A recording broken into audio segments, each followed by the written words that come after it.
Hi welcome to village Siri cooking. ఈ ఛానల్ని ఆదరించిన ప్రతి ఒక్కరికి మా హృదయపూర్వక నమస్కారములు. ఇవాళ చాలా అంటే చాలా మంచి రెసిపీతో మీ ముందుకు వచ్చానండి. చాలా బాగుంది. ఇది ఏమిటంటే మనం పల్లెటూరు స్టైల్లో ఈ టైప్లో పచ్చడి చేసుకొని తిని చూడాలండి. పచ్చడి ప్రియులకైతే ఇది మంచి వరం అండి. ఈ టైప్లో చేయడానికి చాలా అంటే చాలా సింపుల్ అండి. ఓకేనా, ఈ టైప్లో ఒక్కసారి చేసి చూడండి. మన పెద్దవాళ్ళు చేసే అంటే మన అమ్మమ్మలు నానమ్మలు చేసే విధంగా ఈ టైప్లో చేస్తే టేస్ట్ మాత్రం సూపర్ అండి. దీన్ని నచ్చని వాళ్ళంటూ ఎవరు ఉండరండి. దాన్ని ఎలా చేయాలంటే ఈ టైప్లో ముందుగా మనం ఎండుమిరపకాయలు తీసుకోవాలి.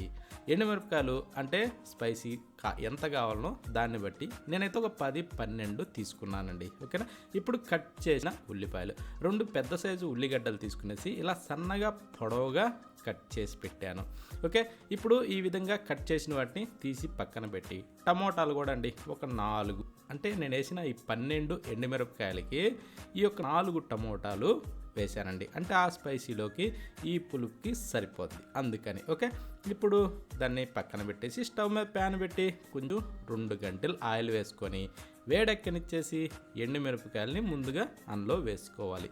అంటే నూనె బాగా కాగినప్పుడు వేస్తే ఏంటంటే ఎండుమిరపకాయలు తొందరగా నల్లబడతాయండి. అలా చేయకూడదు. అంటే కొంచెం వేడెక్కగానే అప్పుడు ఎండుమిరపకాయలు వేసి లైట్గా సన్న మంట మీద ఇలా వేగనిస్తే కాయ మొత్తం కూడా కరకరలాడుతూ ఈ టైప్లో ఫ్రై అవుద్దండి. ఇప్పుడు ఈ ఎండుమిరపకాయలని ఒక్కరు అలా పట్టుకొని చూడండి, ఇలా అనగానే నలిగిపోతాయండి. ఆ టైప్ మనం సన్న మంట మీద ఫ్రై చేసి పక్కన పెట్టి ఇప్పుడు ఇందాక కట్ చేసిన ఉల్లిపాయలు వేసి వెల్లుల్లిపాయలను కూడా ఇలా పొట్టు తీసివేసి 1 టేబుల్ స్పూను జీలకర్ర కూడా అందులో వేసుకునేసి కొద్దిగా చింతపండు వేద్దామండి. అంటే చిన్న నిమ్మకాయ సైజులో ఉండే చింతపండు దాంట్లో వేసుకొని ఇప్పుడు కాస్తలా కిందకి మీదకి తిరిగేసుకుంటూ కొంచెం వేగనిచ్చుకోవాలి. ఇలా ఏంటంటే కిందకి మీదకి తిరిగేసుకుంటూ ఇది కూడా సన్న మంట మీదనే వేగనిండండి. ఎందుకంటే మనం ఫ్రై చేసే విధానాన్ని బట్టే అవి కరకరలాడుతూ రావాలి. ఇప్పుడు కరివేపాకు కూడా దాంట్లో వేసుకునేసి కొంచెం ఇలానే కలుపుతూ దీన్ని బాగా మనం కరకరలాడేంత విధంగా అయితే దీన్ని ఫ్రై చేసుకోవాలి. మంట హైలో ఉంచితే మాత్రం ముందుగానే నల్లగా అవుతుంది తప్ప ఫ్రై తొందరగా అవ్వండి, అంటే కరకరలాడుతూ రావు. ఓకేనా, అంటే పీసు లోపల వరకు ఉడికితేనే కరకరలాడుతూ బాగుంటుందండి. ఈ టైపు ఫ్రై అయిన తర్వాత తీసి ఇవి కూడా ఒక ప్లేట్లో అయితే వేసేసుకునేసి ఇప్పుడు ఏం చేద్దామంటే దీంట్లోకి కొంచెం మరికొద్దిగా అంటే 1 గంటి ఆయిల్ వేసుకొని దాన్ని కొంచెం వేడెక్కనిచ్చేసి ఇప్పుడు కట్ చేసిన టమోటాలని ఒక్కొక్కటిగా తీసుకునేసి ఈ టైప్లో బోర్ల పెట్టుకోవాలండి. అంటే 1 టమోటాని 2 భాగాలుగా కట్ చేసి ఆ తొడిం భాగంలో ఉన్న ఆ గడ్డనైతే తీసేసుకోవాలి.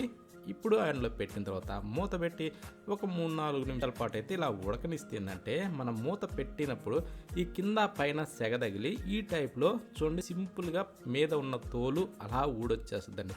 ఆ టైప్ ఏంటంటే వీటిని మనం బాగా ఉడికించుకోవాలి.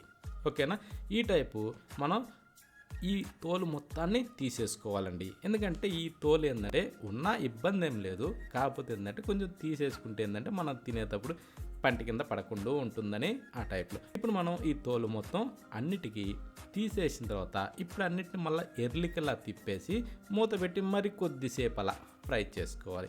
ఈ విధంగా ఏంటంటే ఈ టమోటాలని బాగా ఫ్రై చేసుకోవాలండి. ఇప్పుడు మనం ఏంటంటే ఈ టమోటాలని మనం చేత్తోని ఇలా అనగానే అలా ఉట్టిగానే పిండి అయిపోవాలండి, అంటే మెదిగిపోవాలి. ఆ టైపు రావాలి. అది వీటిని కూడా సన్న మంట మీద ఫ్రై చేసేసుకొని ఇప్పుడు అవన్నీ తీసి ప్లేట్లో వేసుకునేసి ఇప్పుడు ఒక ప్లేట్ పెట్టుకొని ముందుగా ఫ్రై చేసిన ఈ ఎండుమిరపకాయలను అయితే దాంట్లో వేసేసుకొని ఆ తర్వాత సాల్ట్ కూడా 1 స్పూన్ వేసుకొని ఇప్పుడు ఈ టైప్లో మనం బాగా పిసికేసుకోవాలండి. అంటే ఈ ఎండుమిరపకాయలని ఉట్టిగా అలా అంటేనే నలిగిపోతాయండి, ఎందుకంటే మనం ఫ్రై ఆ విధంగా చేసాం కాబట్టి. ఓకేనా, ఆ టైప్లో మనం సన్న మంట మీద ఇలా కరకరలాడే విధంగా ఫ్రై చేస్తే ఇప్పుడు సింపుల్గా మనం అలా అనగానే చూడండి ఇలా మెత్తగా పొడి పొడిలాడుతూ అయిపోతాయండి.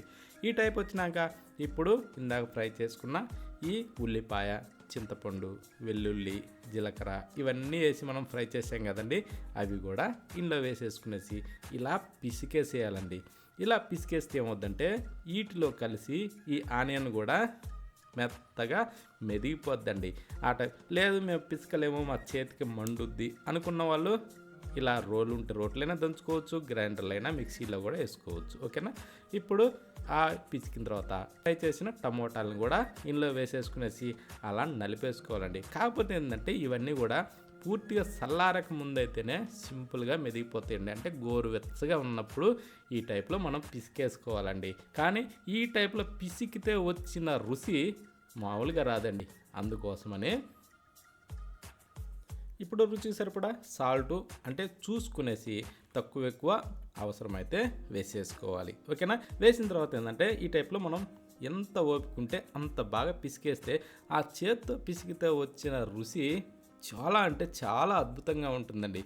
అందుకనే మన అమ్మమ్మలు కానీ ఎవరైనా సరే చూడండి, వాళ్ళ ఇంటికి పోయినప్పుడు అమ్మమ్మ చిన్నప్పుడు ఆ గోరుముద్దలు పెడుతుంటే ఆ రుచే వేరే ఉంటుందండి. ఇప్పటికైనా సరే చూడండి, పిల్లవాళ్ళు అమ్మమ్మ చేతి ముద్ద అంటే ఎంత ఇష్టపడతారో. ఈ పచ్చడి కూడా చాలా అంటే చాలా బాగుందండి. ఆ టైప్లో చేత్తో పిసికి ఈ టైప్లో చేసుకొని తినండి, సూపర్ అండి.